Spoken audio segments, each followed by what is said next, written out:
This is the Wild Dodge Ram, a 1/10 scale nitro truck from Kyosho's QRC series that was originally released in 2001, meaning that this truck here is 20 years old. And today, we're finally going to upgrade it with this.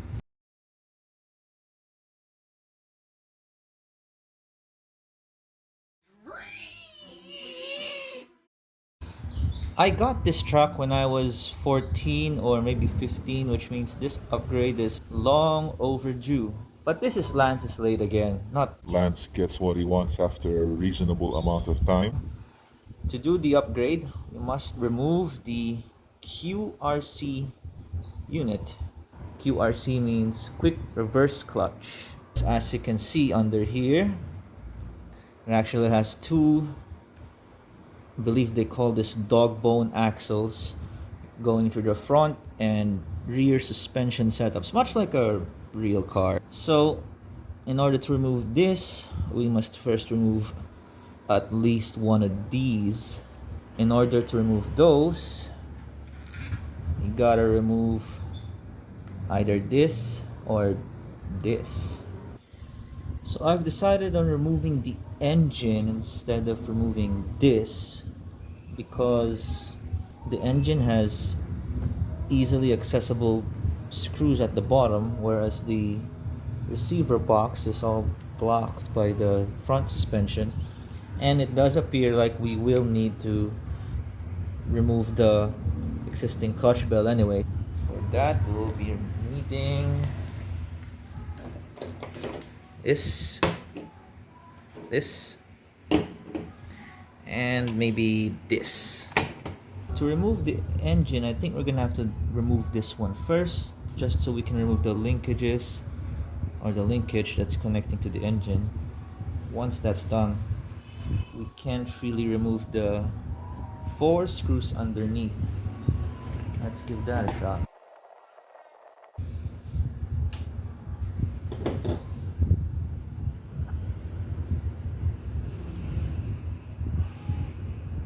We can now remove the engine. You can see the residue from years of non-use, I guess. Though to Kyosho's credit, it still works. So I can say they're pretty high quality. Though the problem with them, and the reason why they're not as popular as Tamiya, is that the lifespan of their products isn't very long, and you never know how long they'll support your product. So there's the engine. It's a 0.15 2-cylinder. I'm not sure how many horsepower or what it makes.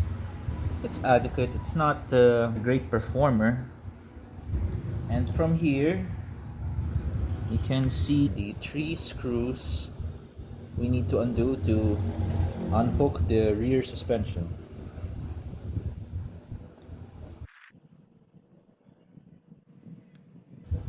With those 3 screws removed, the rear suspension comes off just like that. You can see it needs a lot of cleaning, but this has worked for 10 years with no upgrades. There's the dog bone axle that connects to this and connects to the URC. So the next step is to remove this linkage so that and this fan, so that the QRC can clear from the bottom. So this is the part that is responsible for powering the engine throttle with the linkage we removed, using the linkage we removed earlier, while the other servo arm is responsible for shifting. So that's how the QRC series shifts from forward to reverse with only 2 channels. which was quite the novelty at the time. Okay, so I removed the entire unit. I think it would have been easier than removing each linkage. I just removed the servo arm and everything attached to it, including the servo saver. So from here, we can remove the QRC unit.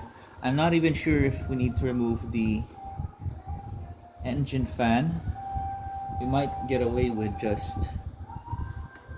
Damn that singer. Okay, that wailing woman is gone. Where were we? So we can remove the... We could probably get away with removing the screws that hold the QRC in place. I've already removed one. There's 3 more actually. And maybe you can just slide it out. This one's a little... requires a little angling, and I'm not sure if this is a good idea. There we go, we got that one. This one is probably the hardest one of all because there is a gear that blocks screwdriver access. You have to be careful not to hit the plastic gears. That is actually the reverse gear. So how the QRC works is that you take the clutch bell, the input, and then depending on which one here is selected, this one is forward and that one is reverse. And in between is neutral. Since the engine only goes one way, so you can tell by the tires which aren't moving. So that's in neutral. When it's shifted here, that's forward, and you can tell the tires are moving. Now if I shift it for this forward, this is reverse, and you can tell the tires are moving backwards. As soon as the teeth engages, there it is. So that's what makes the QRC series so special, because back then nitro powered trucks, even up until today, they just don't go backwards. With all 4 screws removed, I can shift the entire unit backwards, pull out the dog bone clutch that's connected to the QRC going to the front suspension, and I think we can just finagle this out, and there it is.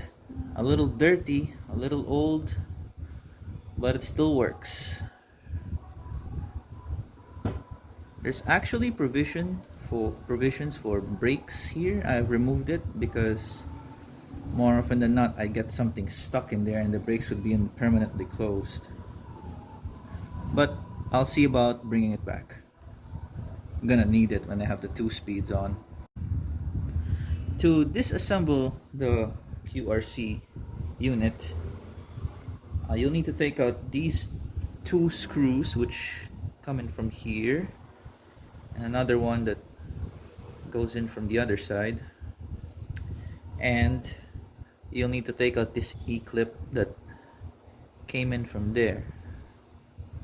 Once you have this and this removed, it's probably just these 2 that's holding the top part together, and to access that you have to remove this first. So that's what removing the E-clip was for. Now I think I'm just gonna pull this in that direction. Just pull it towards me, sort of coax it out. It's been stuck there for years, so I should really be careful. Don't want to break this, because if I do, there will be no replacing it.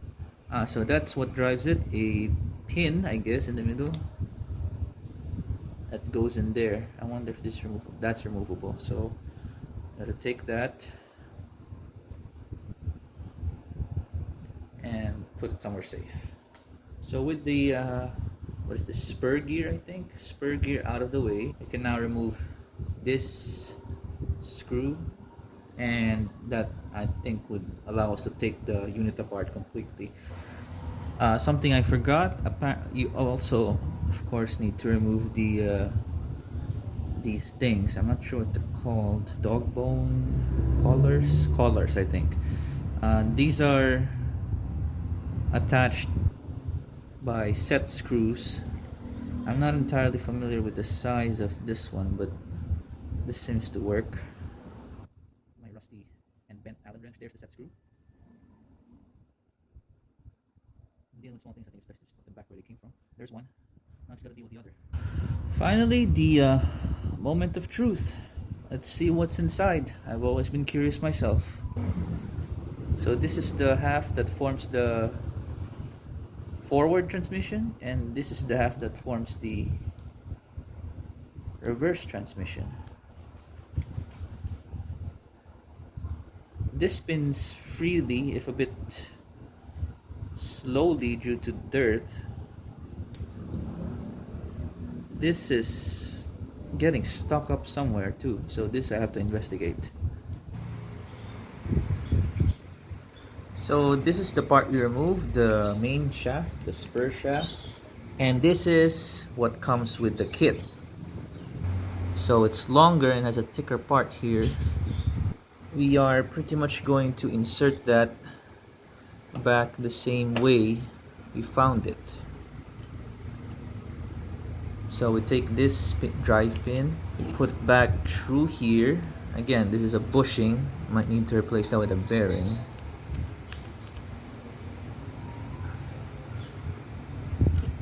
We insert the drive pin, oops. Now we put this in there. There we go. Now there's an E-clip here.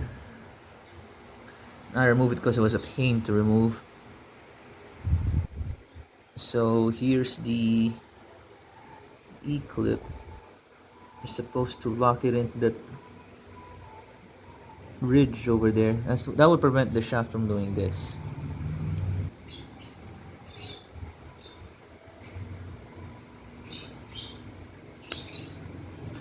There we go, it's in. 30, but it'll do. And once this bit goes through the other side here, it won't be shaking or rattling anymore as it is now. Okay, so the next step is we're gonna put in this new spur gear. It's got a one-way bearing in there. Note the direction. It goes in like this.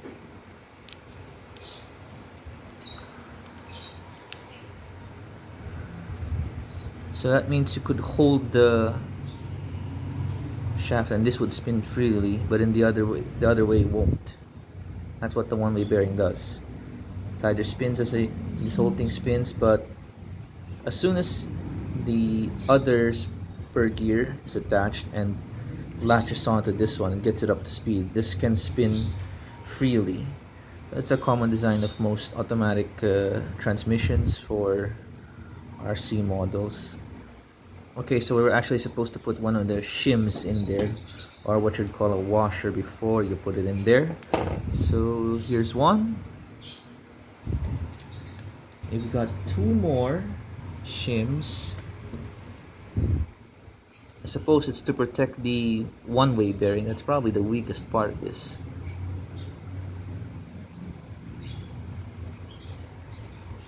And then a bearing. And finally we can attach this. So I would assume the shims line up and occupy that groove in there. And then we have this. Now this is pre-assembled. What this does is that at a certain RPM, this little thing here will actually, oh there it goes, will actually flip out like a shoe, like this. You can see it now. It'll flip out at a certain RPM, and it will hit either this part, this oddly shaped part here, and from that moment it'll be this freewheeling second spur gear that will be taking control of the entire shaft. So this could travel at different speeds. So we take this, put that there. There's a hole over here, and there's a hole there. See it, with which you can use to reach into this set screw right there. which will be used to adjust the timing of when it shifts. And finally, we have a plastic collar. Just put that there, and then we can e-clip the thing shut. If you've got a better tool for this, let me know, because this is how I deal with this. Probably not the best idea. Probably could damage something, but it's what it is. And that's locked. So we're gonna tighten it using a 5mm driver. According to the instructions, if you tighten it clockwise, the shift timing becomes slower. So it takes more time before I think it's called the shoe clutch, grabs the gear here and uses it to trigger the shaft. And if you turn it counterclockwise, the shift timing becomes quicker. So the RPM required to trigger this is lower. We don't want it to shift too quickly, so we can just leave it right as is right now. And that's apparently all for upgrading the QRC. I also thought it would come with the pinion gear for the engine, but apparently that's sold separately. It was at this moment that he knew. He fucked up.